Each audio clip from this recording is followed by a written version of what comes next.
नमस्कार, मैं हूं आपके साथ रश्मि शर्मा और आप देख रहे हैं नेशन 27।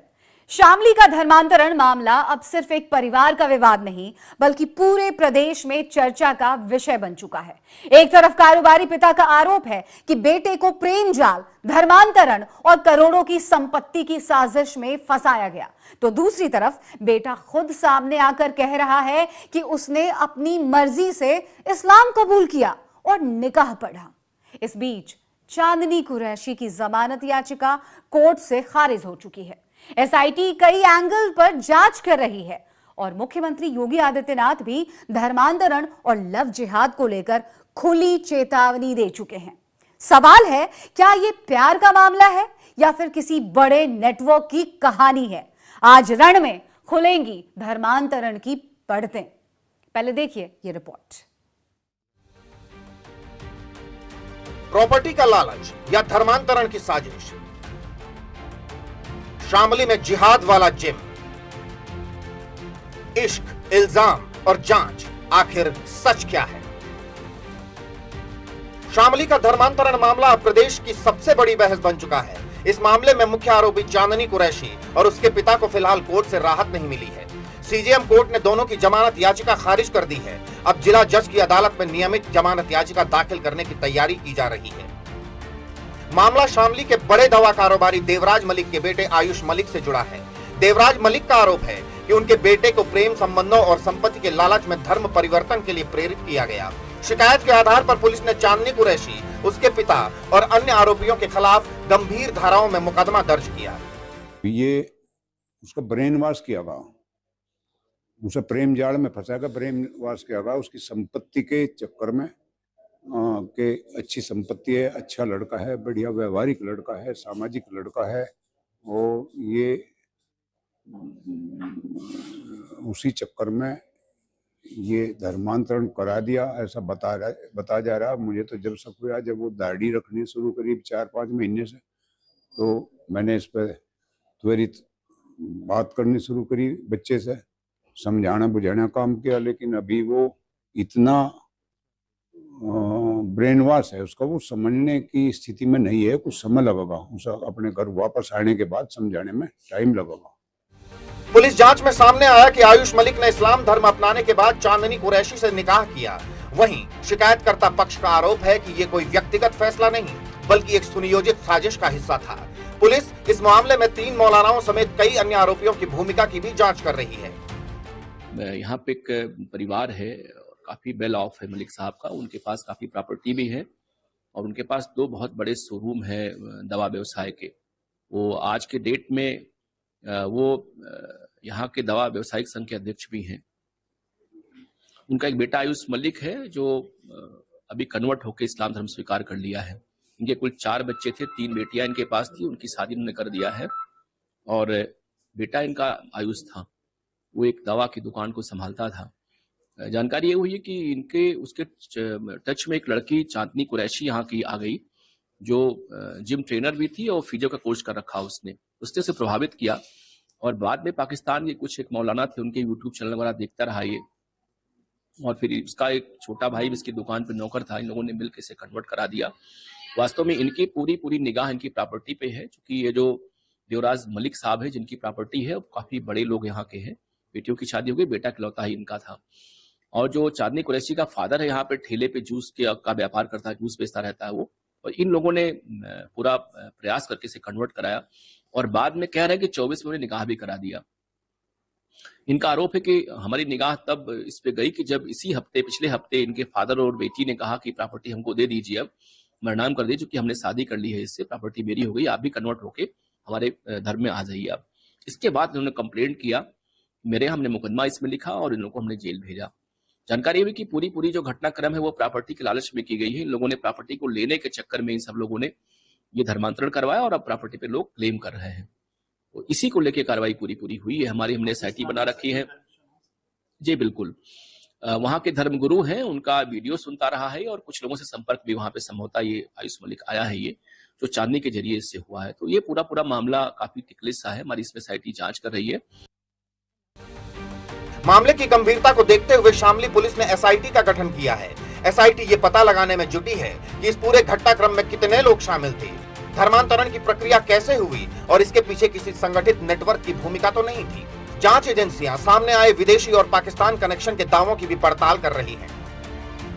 लेकिन इस पूरे मामले में बड़ा मोड़ तब आया जब आयुष मलिक खुद मीडिया के सामने आया। आयुष ने साफ कहा कि उसका जबरन धर्मांतरण नहीं कराया गया, उसने अपनी इच्छा से इस्लाम धर्म अपनाया और अपने फैसले पर कायम है। आयुष ने कहा कि वो अपने माता पिता और चांदनी दोनों को नहीं छोड़ना चाहता, क्योंकि दोनों परिवार उसके अपने हैं। मैं इस्लाम के बारे में बहुत साल से सीखता रहा, 7-8 से आसपास से, स्कूल टाइम से धीरे धीरे करके, तो धीरे करके सीखता रहा। 2012-13 क्लास में और ज़्यादा सीखना रहा, जब पूरा इस्लामिक कल्चर अपनाने लगा, निभाने लगा। फिर मुलाकात हुई थी फिजियोथेरेपी सेंटर पे, उसके बाद में निकाह हुआ। जब मैंने निकाह करने के लिए अलग अलग जगह कहा कि भाई कोई निकाह के लिए, तो तैयार नहीं हुआ निकाह के लिए, वो तैयार हुई और अब इतना ज़्यादा माहौल ख़राब है वो जेल में। अपने आप को मैंने फिर समझा, मुझे दिल लगा, मेरा दिल करा, मुझे फिर जब मुझे इजाज़त है इस चीज़ की, मैंने इसका हक मार के करा, या मैंने संविधान तोड़ के करा, तो मैं कर सकूँ मैंने करा, बहुत लोगों ने करा, मैंने भी करा। उधर चांदनी कुरैशी के अधिवक्ता मेहरबान अहमद का कहना है कि उनके मुवक्किलों के खिलाफ लगाए गए आरोप अभी केवल आरोप हैं। उनका दावा है कि जांच पूरी होने और तथ्य सामने आने के बाद सच्चाई स्पष्ट होगी। बचाव पक्ष अब जिला जज की अदालत में जमानत के लिए आवेदन करेगा। ये क्योंकि मजिस्ट्रेट के यहाँ उनका थाना पुलिस द्वारा रिमांड कराया गया था, और रिमांड जब वहाँ हुआ था तो वहाँ से जो है ना मजिस्ट्रेट के यहाँ बेल एक प्रोसेस है उसके अकॉर्डिंग लगाई गई थी। और क्योंकि ये मामला मेरी नज़र में सेशन ट्रायल था तो मुझे सेशन जाना था, इसलिए वहाँ मजिस्ट्रेट से सिर्फ इसका उद्देश्य यही होता है कि मुलजिम जो है इस मुकदमे में जेल में है, और इसीलिए उसकी जो है वहाँ बेल लगा के और उसको जो है डिस्पोजल कराया गया। अब जो है जैसे ही सही तरीके से तथ्य आवेंगे, क्योंकि अभी तक उनकी तरफ से कोई आदमी इस तरह की जो पूरी जानकारी देने के लिए उपलब्ध नहीं, जैसे जैसे तथ्य आवेंगे उन सबको कलेक्ट किया जाएगा और सेशन में जो है इनकी बेल लगाई जाएगी। इसी बीच धर्मांतरण, लव जिहाद और लैंड जिहाद को लेकर मुख्यमंत्री योगी आदित्यनाथ का रुख सामने आया। सीएम योगी ने कहा, जिनके मन में देश के प्रति निष्ठा और आस्था नहीं, वे हमारे संस्कारों का सम्मान नहीं कर सकते, उनके लिए भारत की धरती धर्मशाला नहीं हो सकती। हम सबको उस लैंड जिहाद से जुड़े हुए लोगों को पड़ेगा। जो भगवान राम ने आखिर खर दूषण क्या कर रहे थे, मारीच और सुबाहु क्या कर रहे थे, वे भी सब यहां लैंड जिहाद के ही अभियान के साथ जुड़े हुए थे। जबरन कब्जा कर लेना, जबरन किसी भी जमीन को खाली देखा उसमें अपना तंबू गाड़ दिया, ये सब बंद हो जाना चाहिए। भारत की धरती उन आक्रांताओं के लिए जिनकी भारत के प्रति आस्था नहीं है, जो भारत के प्रति निष्ठा नहीं रखते, भारत के संस्कारों का सम्मान नहीं कर सकते, बहुत अच्छा, बहुत, उन लोगों के लिए भारत की धरती धर्मशाला नहीं हो सकती है, एकदम नहीं हो सकती है। एक तरफ पिता जबरन धर्मांतरण और साजिश का आरोप लगा रहे हैं, दूसरी तरफ बेटा इसे अपनी मर्जी का फैसला बता रहा है। अदालत में कानूनी लड़ाई जारी है, एसआईटी जांच कर रही है और राजनीतिक बयानबाजी भी तेज है। ऐसे में सबसे बड़ा सवाल यही कि शामली का ये मामला प्रेम की कहानी है, व्यक्तिगत पसंद का मामला है, या फिर किसी बड़े नेटवर्क की परतें अभी खुलनी बाकी हैं। नेशन 27 के लिए उन्नति शांडिल्य की रिपोर्ट। तो ये मामला प्रदेश से निकल करके पूरे देश में फैल चुका है और देश में चर्चा हो रही है, क्या ये वाकई लव जिहाद का मामला है, क्या ये वाकई धर्मांतरण का मामला है। तो तमाम जो सवाल उठ रहे हैं इस केस के सामने आने के बाद, उन तमाम सवालों के जवाब तलाशेंगे हम आज रण में। इसके लिए हमारे साथ खास मेहमान भी जुड़ेंगे, लेकिन हम बता दें आपको, सबसे चौंकाने वाली बात यह है कि आयुष खुद सामने आता है, वो कहता है उसने अपनी मर्जी से धर्म बदला है अपना और निकाह पढ़ा है चांदनी कुरैशी के साथ। तो दूसरी तरफ है आयुष के पिता, उनका कहना है कि उनके बेटे का माइंड वॉश किया गया, बहलाया गया, फुसलाया गया और उससे जबरन धर्म परिवर्तन कराया गया। क्या वाकई ऐसा है? एक तरफ अदालत में जांच चल रही है, एसआईटी लगी हुई है, और दूसरी तरफ हम भी यहीं रण में आज इन तमाम सवालों के जवाब तलाशने की कोशिश कर रहे हैं। इसके लिए हमारे साथ जुड़ गए खास मेहमान डॉक्टर साध्वी विश्वरूपा हमारे साथ जुड़ गई हैं, जो कि हिंदू धर्मगुरु हैं। एडवोकेट शोएब सिद्दीकी हैं हमारे साथ, मुस्लिम स्कॉलर हैं। इसके अलावा हमारे साथ आयुष के पिता भी जुड़ रहे हैं, उनसे भी हम बात करेंगे। देवराज मलिक, आयुष के पिता। आप तमाम मेहमानों का सबसे पहले बहुत बहुत स्वागत है। लेकिन सबसे पहले मेरा सवाल होगा देवराज मलिक जी से, जो कि आयुष के पिता हैं। सर, सबसे पहले बहुत बहुत स्वागत है आपका, और हमें संवेदना भी है, दुख भी है। जाहिर सी बात है कि आप कई तरह की भावनात्मक पीड़ा से गुजर रहे होंगे, मानसिक आपके पास कहीं ना कहीं प्रेशर होगा। लेकिन आपसे मेरा सवाल ये है सर, हमें ये बताइए आखिर आपको क्यों लगा कि आपके बेटे पर किसी तरह का दबाव है, किसी तरह का इन्फ्लुएंस है? क्यों आपको ऐसा लगा कि उसका माइंड वॉश किया गया है, उसकी निजी इच्छा नहीं है?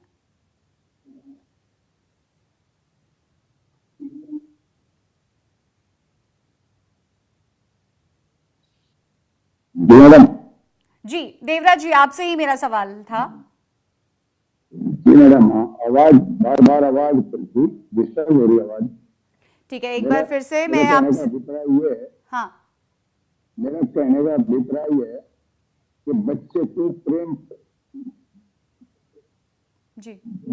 प्रेम संसर्ग में आकर तो उसका वनवास कर धर्मांतरण किया गया, तो उसके बाद उससे शर्तों के अनुसार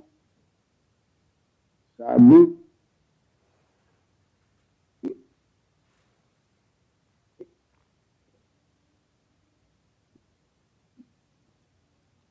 थोड़ी तकनीकी खामी आ रही है। ठीक है, ठीक है, थोड़ी तकनीकी खराबी आ रही है, मैं रुक करूंगी अभी फिलहाल साध्वी विश्वरूपा जी का।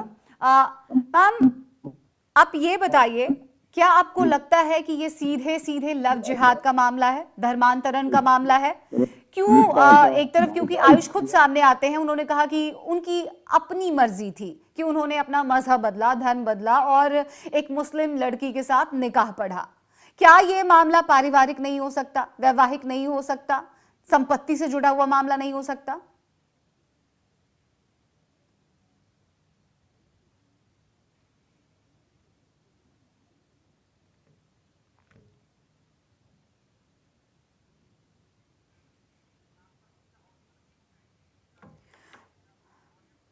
साध्वी जी, शायद आपका ऑडियो म्यूट मोड पर है, आप उसे अनम्यूट कर लीजिए प्लीज, आपकी आवाज नहीं आ रही है।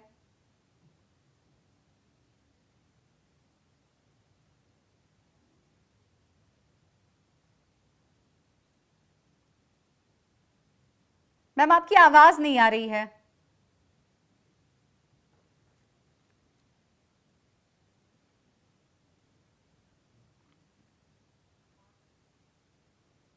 वाला जो एक मौलवी ये सब लोग काम कर रहे हैं, अब मेरा घर।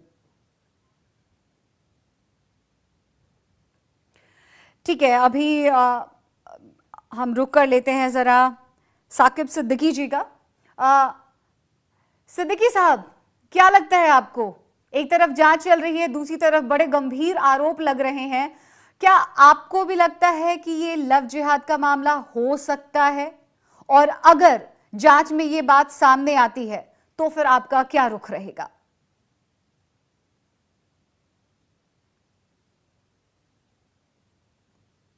सर, आपकी भी आवाज नहीं आ रही है, शायद म्यूट पर है, आप अनम्यूट कर लीजिए प्लीज।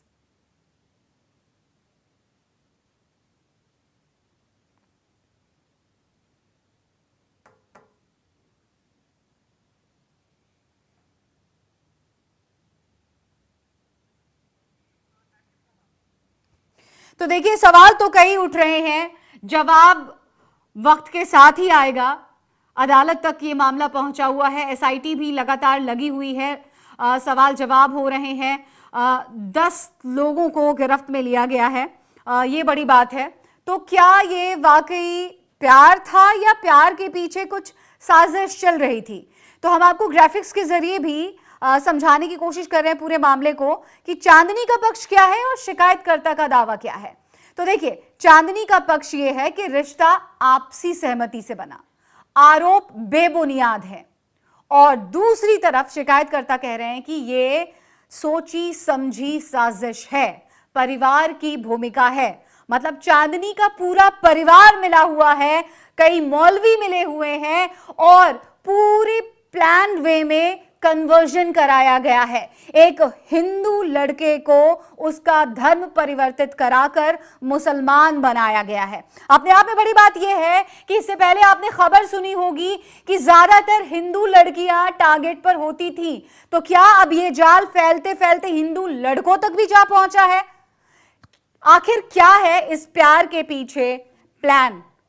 या फिर तो हमारे साथ हमारे मेहमान लगातार बने हुए हैं। डॉक्टर साध्वी विश्वरूपा, हिंदू धर्मगुरु, इसके अलावा एडवोकेट शोएब सिद्दीकी भी हमारे साथ हैं, जो कि इस्लामिक स्कॉलर हैं। देवराज मलिक, आयुष के पिता, हमारे साथ जुड़े हुए हैं। एक बार फिर से हम रुक करेंगे, अगर आप तक आवाज पहुंच रही है देवराज मलिक जी, तो मेरा सवाल आपसे यही था कि आखिर ऐसा क्यों लगता है आपको कि आपके बेटे को बरगलाया गया है, माइंड वॉश किया गया है और जबरदस्ती उनका धर्म परिवर्तित कराया गया है? आपको क्यों लगता है कि आपकी प्रॉपर्टी पर इनकी नजर रही?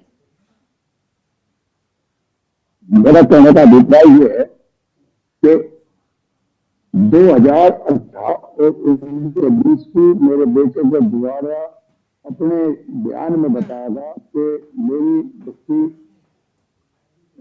चांदनी कुरैशी से हुई और वो प्रेम प्रसंग चल रहा था। प्रेम प्रसंग के चलते मुझे भी कुछ 2020 के आसपास मेरे भी कान में कुछ खबर आई कि तेरा लड़का किसी मुस्लिम लड़की से टेलीफोन की वार्ता कर रहा है, लेकिन मेरे अंदर सब समझदार है।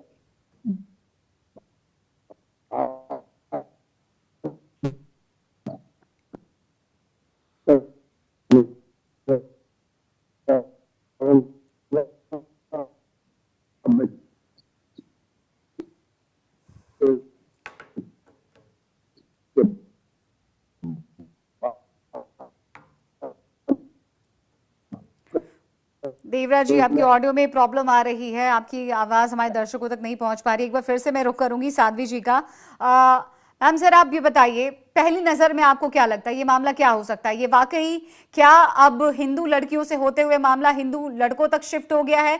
क्या आपको लगता है कि ये सीधे सीधे लव जिहाद का मामला है?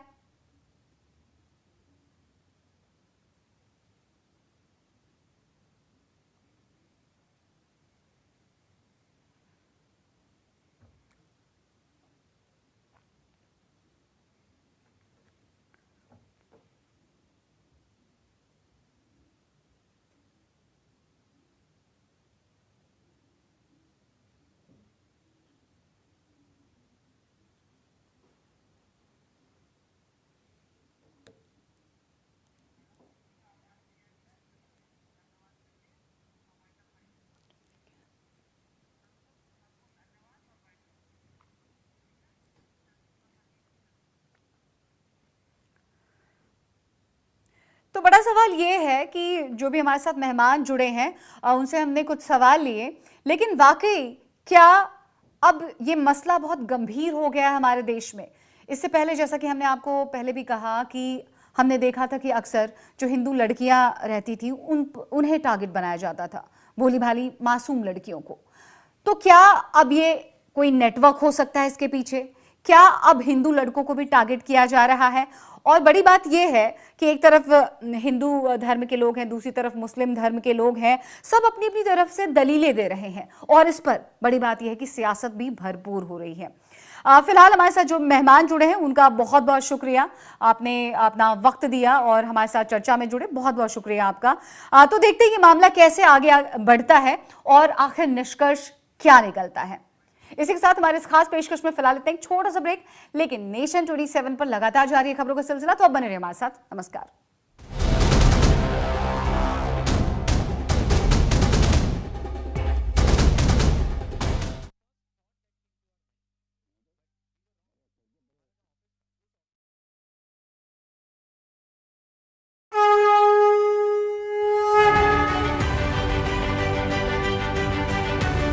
बाबा विश्वनाथ की नगरी, ऐतिहासिक गलियां, विरासत को सुजोए काशी के गंगा घाट, जरीदार साड़ियां, देश की सांस्कृतिक राजधानी बनारस की तमाम ब्रेकिंग न्यूज सिर्फ नेशन 27 पर।